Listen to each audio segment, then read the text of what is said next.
Hey guys, Bays and Lowell from Grayson Hobby, and today we have another product highlight review-ish thing you want to call it. So you guys really like the little AKK Race VTX, and we figured why not highlight another AKK product because. And why not highlight another AKK VTX? Exactly. You saw the one that we're talking about doing more like a TBS Unify style. Well, another thing that's come up in some builds that people are having issues with space on some of these newer frames that don't really account for larger VTX, etc. Or if you have something unrelated to FPV, if you want a RC car, RC plane, your dog, but you want a nice little compact system. Right. So that's what comes in today. It's the Nano BackPack VTX from AKK. Right. Also known as the Oscar BackPack VTX. Yeah. So stay tuned. We're gonna dive deep into that Nano VTX, and we're going to mount it on a RunCam camera and go over some of the features of how to power it, how to wire it, and all that good stuff.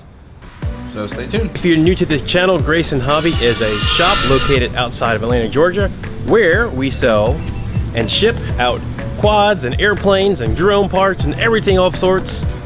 And everything you see on our website is located here in our good old USA warehouse right outside of Atlanta. What you got? Alright, so what we got here is the Oscar's BackPack VTX. So it's a Nano BackPack VTX. One of the major reviewers had AKK make a very special version of it. It's based off the AKK Nano 3. Nice product, but kind of had shortcomings. This is when AKK was first coming around and making a bunch of stuff, which the idea was great, but the follow-through kind of sucked.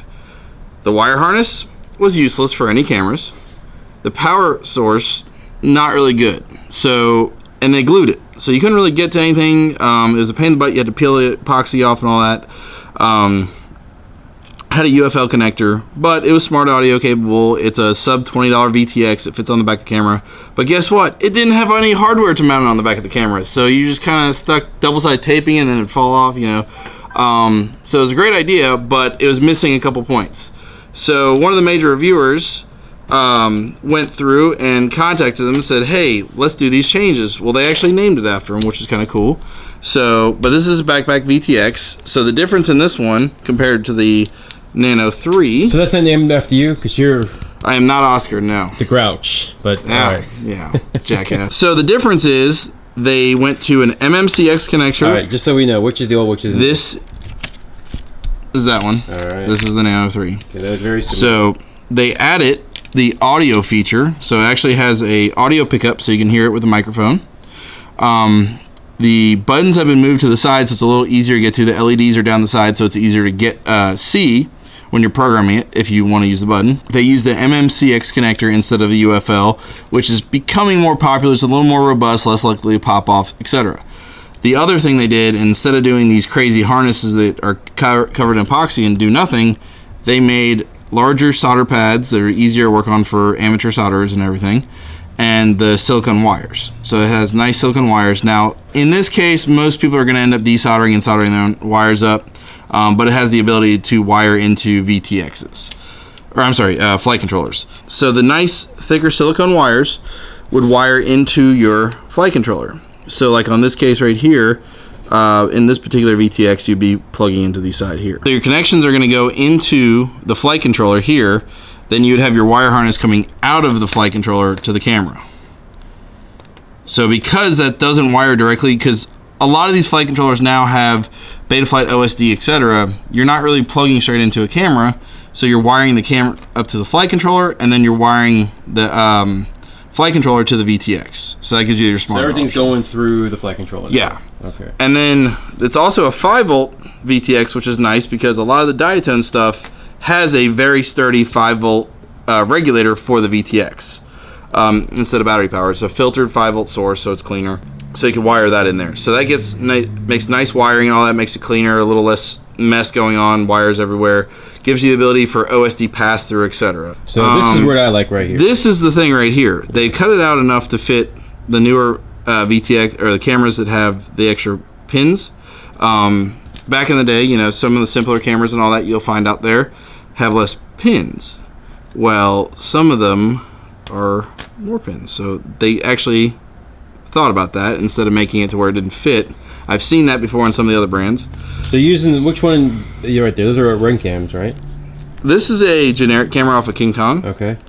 And then this is a Run Cam Micro Swift 2, but the Swift 3 would also work. Why would you want something like as a backpack VTX? Well, the nice thing about this, and I'll show you once it's mounted, the VTX is going to sit behind the camera. So a lot of these really slam stacks, you don't have room for stackable VTXs or standalone VTXs. Or if you're just OCD and you're trying to make a nice clean build, this would make, you know, help make a nice clean build. All right. Now the first thing I see when I have that is heat. Well, I'll show you. Let's go ahead and install this, because you'll see that there's actually enough room to where it doesn't build up the heat. Because we had problems with heat before in VTXs. Right here, you're going to take that standoff off, and then you're going to thread this one in this place. So I got the one mount on here. So you're taking out the factory screws. Taking out the factory screws. And you're putting in the provided standoffs. Brass standoff in the corner there. And if you're having trouble threading these in, I actually had a little bit of trouble at first. Alright, so I used the screw to give me extra leverage there because it was kind of hard to turn my hand. It is cutting new threads, I believe, because I think the thread pitch is a little off. So after I got the two standoffs there, then... And now we're just going to install it like you would any kind of standoff. Like, it's basically almost like a stack, regular. Yeah, I mean, stack. It's just a sideways stack. The nice thing about this design, with the wires being on the bottom, most of the camera's tilted, so it's kind of out of the way. And if you solder, you could actually lay the wires the other way and solder. You just gotta be careful you don't touch the chip. If you do go that way, use minimal exposed wire as possible. As you can see there, you don't want a long lead. And then, but it gives you the ability to plug that in.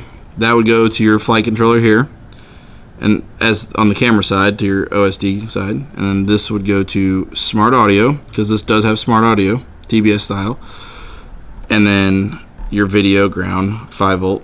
So could I just solder the camera to the VTX and call it a day? In the event that you don't have a flight controller with OSD, or you're putting on a plane or an RC car or something like that, and you just want to run it 5-volt, yes, you can. You could wire these. Take these wires, solder them straight to those ports there. Okay. Not even use the smart port if you don't want to, and then run a 5-volt source here. And so if I had a 5-volt source, I can get like a regular 2S battery pack with a step-down regulator. A 5-volt back, yeah. I mean, this thing consumes so you can little. Put that on anything, really. On RC cars, a lot of times what I used to do is wire this into a servo port and plug it into the battery port of receivers. Okay, so you don't even need a quad, you don't need a flight control. This is a total standalone. Yeah. It could be total standalone. Just remember though, always plug in your antenna, put an antenna on it before you power it up. And in the event you don't want to use the screw-on antenna, they do. You can buy like dipoles, Foxy or lollipops and all that with the MMCX connector, either 90 degree or straight, and you can run it there. But it makes it a nice little standalone system, and this is a 200 milliwatt capable VTX. So because the voltage range on this guy is 5 volts, if you are running a 2-cell LiPo, 3-cell LiPo, on a car or something like that, and you don't want to plug it into the servo, you can wire it up to a 5-volt BEC. This, for example, is a mini BEC from Diatone. It's very small. If you have any UBECs from airplanes and all that laying around, like Seppo makes a couple, stuff like that, something that provides at least an amp or two at 5 volts output, and that's all you would need. So anything that's to take your voltage from whatever it is down to 5 volts. Yeah. Another option that we got is if you're willing to cut some wiring or change the wiring and all that, AKK step down voltage regulator knocks everything down to 5 volts too. It's the same thing as the BEC, right? Pretty much. It's a smaller one, but I wouldn't go too crazy with like super high voltage. This is not going to handle a higher voltage like some of the other ones will. Yeah, but that's if you have a 2S battery, that should work no problem. Yeah, right? yeah. Okay. All right, guys. So there you have it. This is the Oscar Backpack VTX. It's a 25 200 milliwatt switchable VTX with smart audio that mounts on the back of the micro camera styles, such as the Run Cam, Foxy, some of the generics out there, even the King Kong stuff. Yeah, and some of the King Kong CCD cameras, yes. But a great little compact VTX system that you can do for project builds, planes, FPV wings, cars, boats, maybe. I don't know. Does anybody have kites? Boats? You want an FPV a kite? Yeah, there you go. Let's do that too. Or a multi-rotor drone. Yeah. So, but that's a cool little system. They're under $20. They're a good little VTX with audio, microphone, smart audio, and just easy to use. It's been configured for today's FPV quads.